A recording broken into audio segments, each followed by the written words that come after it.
So here we are in the space, and I'm gonna give you like a bit of a walkthrough of some of the areas that have seen a big change since the last episode. And I still have one more episode before I give you like the full series of tours and like how we set up each spot and add decor to the place, because I've really been trying to find some nice props that really fit in well with the video look.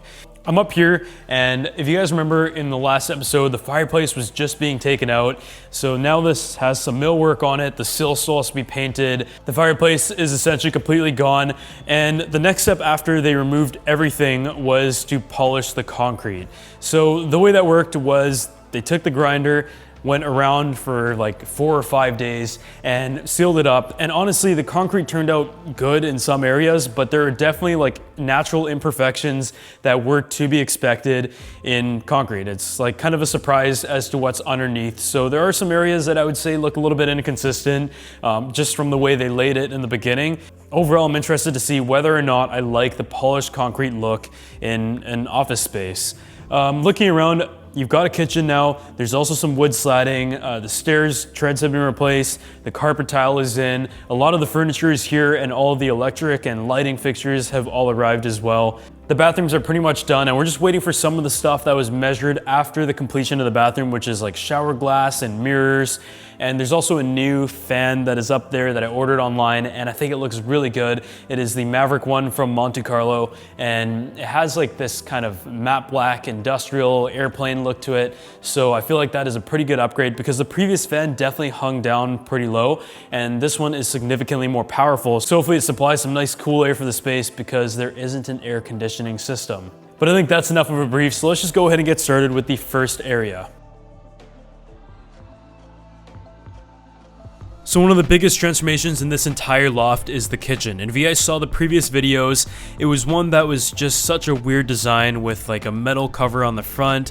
It had like racks and all that kind of stuff. And in a lot of ways, it was probably one of the ugliest kitchens that I've personally seen. But because it was like a communal space for the entire office and something that you literally see from every angle, above, from the front, and as soon as you walk in, it was an area that I really wanted to redo and go with a bit of a different style than I did for my home.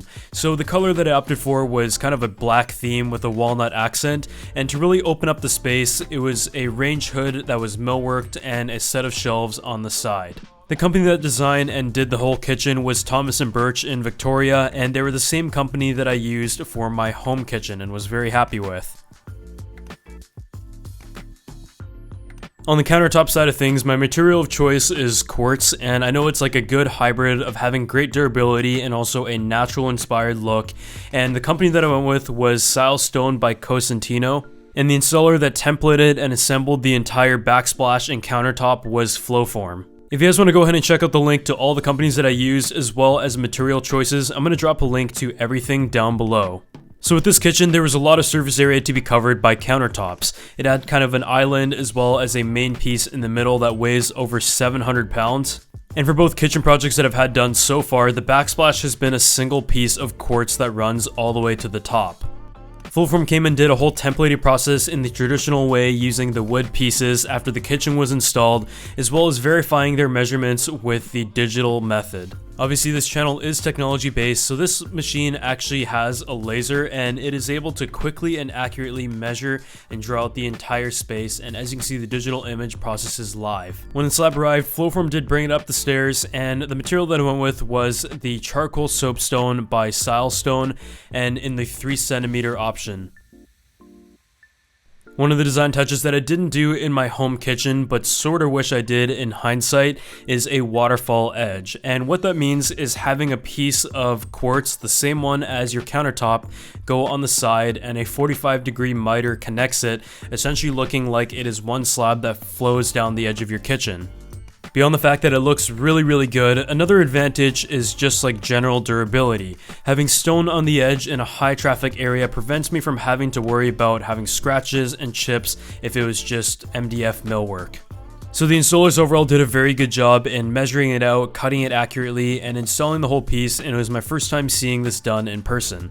So here we are in the kitchen that is being installed, and for the most part, it is ready to go. The countertops are in, but there's still the backsplash to install, and all the millwork, I believe in the last episode, wasn't installed at all. The kind of look I was going for with the office is just like a matte black, flat, very simple. The hardware is also minimalist as well, and I also want to reduce the size of the fridge in order to kind of have it fit in with the scale, because there is a drop ceiling that is about 6'11".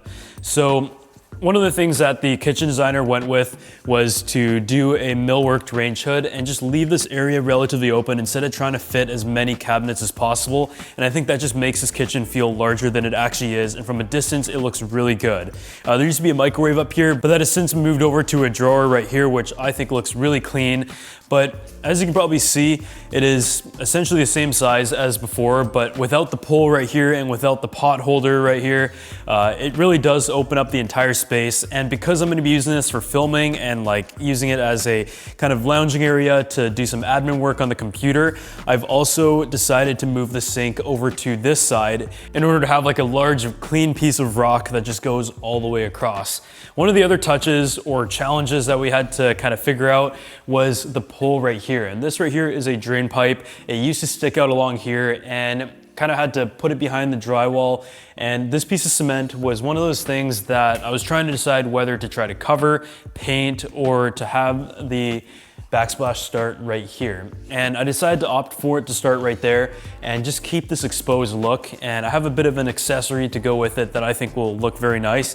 But instead of trying to like cover something that we can't physically move, I feel like going with it and transitioning to a white backsplash should look pretty good, but that's gonna be done next week. Even though the entire kitchen is essentially matte black, there are a few different touches, including walnut up here to go with the wall, as well as walnut drawers on the front. And there's also vertical slatting in matte black that I think looks really good and kind of ties together the slatted and vertical look of a very tall ceiling space.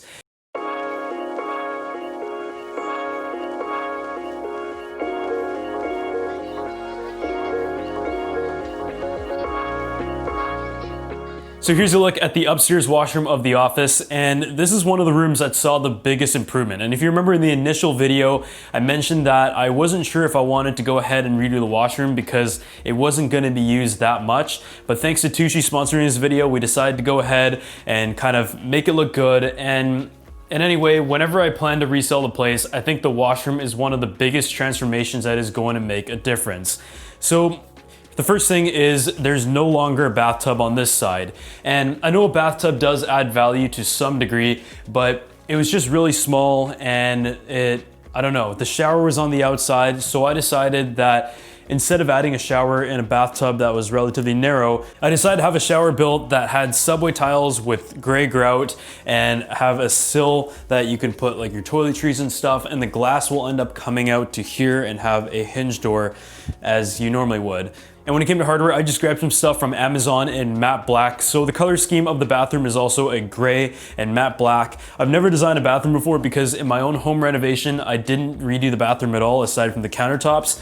But on the millwork side of things, this is once again done by Thomas and Birch and the Cabico line. And if you guys remember from the original tour, the bathroom had a countertop that kind of came out to here and then went straight with the triangular apex of the wall, which made the space very limiting in terms of what storage you could have. So there was enough space in the width to have a full-length bathroom cabinet go all the way down to there, pretty much near where the toilet is. And there's still plenty of space to walk around, but you've added 4 different cabinets for storage now, and the countertop kind of wraps around. And when it came to the hardware itself, I found this on Facebook Marketplace for $100, and it was usually $300. So I got a great deal of that. And the other thing that I also grabbed from Facebook Marketplace is the flooring for the shower. So this is actually porcelain and usually runs for about $15 a square foot, but I got it for I think $3 or $4 a square, and there's just enough for both showers to be done. So it gives it a bit of a difference in color. You've got the gray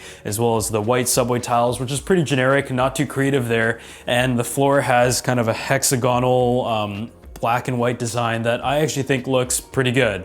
But let me know what you guys think about the bathroom down in the comment section below, because as I mentioned, I don't really know how to design one.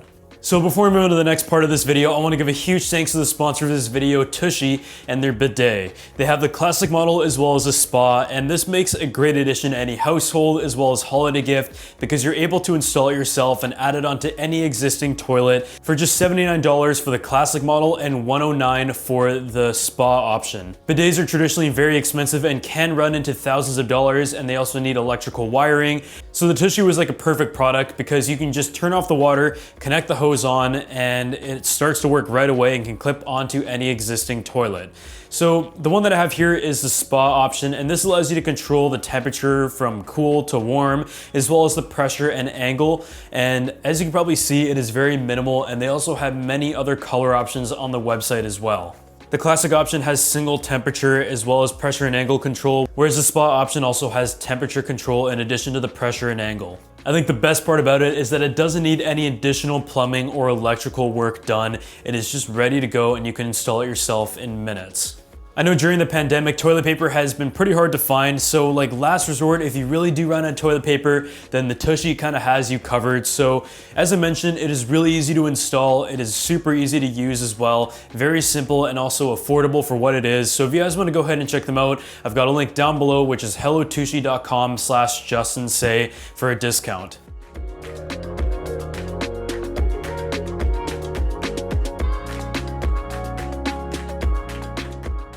So now we're taking a look at the upstairs, and for the most part, this spot is done.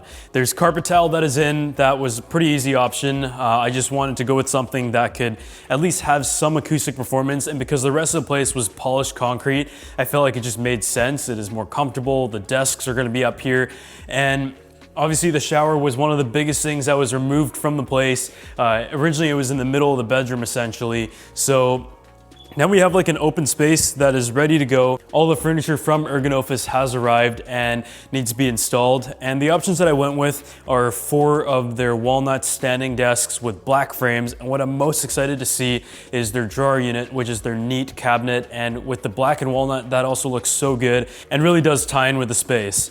The spot that I plan to put them are 2 on each side. So you've got 2 of them facing here, 2 of them right there, as well as a clear walkway into the bathroom. The chairs have also been ordered, but they are in a bit of a backlog. So for now, while the downstairs is being finished up and cleaned up, all the furniture that is supposed to go up here, as well as some of the fixtures, are just kind of sitting around. So I might give you guys a bit of a sneak preview of some of the favorite pieces right now, because the Buster and Punch accessories are here as well. This right here is the caged wall light that is going to be going downstairs. And I would say Buster and Punch is one of my favorite companies in terms of fixtures. They make great hardware for like the kitchen. They also make some stuff like lighting, and this is how it looks. So it has this metal cage, a knurled finish right here, the Buster and Punch logo. And there's also a nice light bulb to go with it that just goes all the way up. So I'm super excited to see this installed because I think it's really gonna bring the place together. The white Chantilly lace paint up here looks pretty good. I did think about doing like a different color for at least one of the walls, but with white, you can go to any other color that you want in the future. So I felt like it just made sense to start like this. And the door still has to be installed for the bathroom, but otherwise the upstairs is looking pretty good. I think the carpet tile was a good choice. It just has like a very simple texture to it, a bit of a dark gray. I did go with a darker shade of it, but I'm pretty happy with it. And as you can probably see, the railing still has to come on, so that is a couple weeks away. But the millworking for this kind of panel that used to have exposed wood and the sill has all been completed. So we're just kind of waiting for the railing, but let's go ahead and take a look at the next thing. So the other big thing that I had added to the space is sets of slatting that go all along the bulkhead on this side.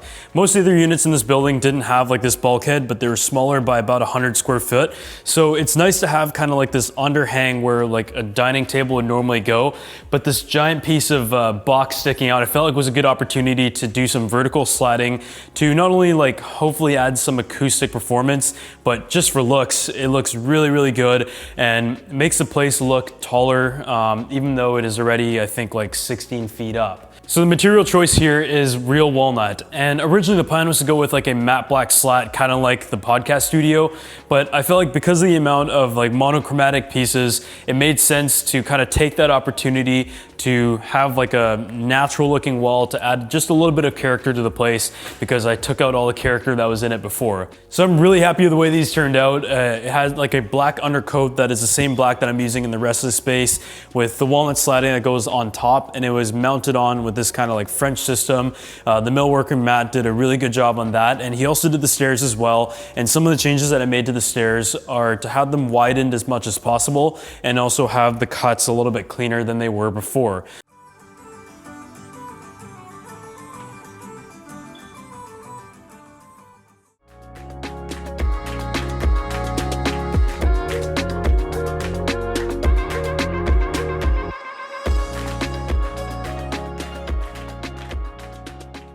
So the stairs have kind of been optimized to increase the amount of space that you have in this kind of general walkway, but at the same time also give you a wider tread while using the same fixtures that were there before.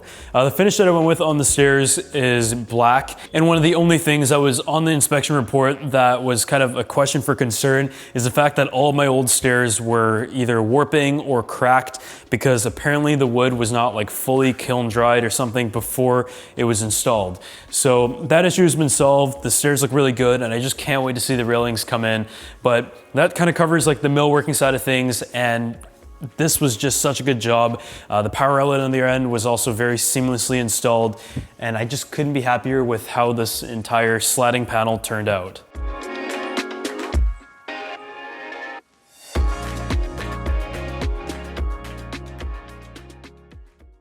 So now we're gonna go ahead and talk a little bit about the concrete, and the reason why I left this to the end of this video, even though it was one of the first things in the sequence of operations, is just because it was super boring.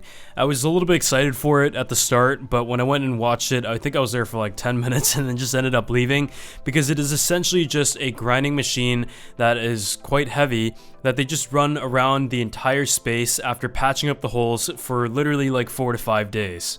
After they've grinded down to an aggregate that they're happy with, the floor, as you can see, is very smooth, but there's still the last step, which is sealing it from like water and making it a little bit less slippery. And at the end of the day, you can see it does look pretty decent, but there are some areas where they had some mistakes while they were making this place 20 years ago, and you can definitely see that in the concrete itself. But I guess that is kind of part of the character that polished and raw concrete has. I know a lot of modern homes and lofts have polished concrete look, and even though I was someone who really wanted to have it in some place, I feel like it is great for an office, but I don't think I would like to have this finish in a house. The polished concrete look is going to be good for a few reasons, including rolling around the camera equipment and lights all around the entire place, being able to wear shoes and not like worry about scratching the floors. The camera cases and pelicans are also another thing that can often cause damage. And when it comes to interior design, you guys know I like to have like a very monochromatic look. So the polished concrete is just like a neutralizing factor. The couch is gray, but there's also a lot of walnut and black elements that you can also see around the space.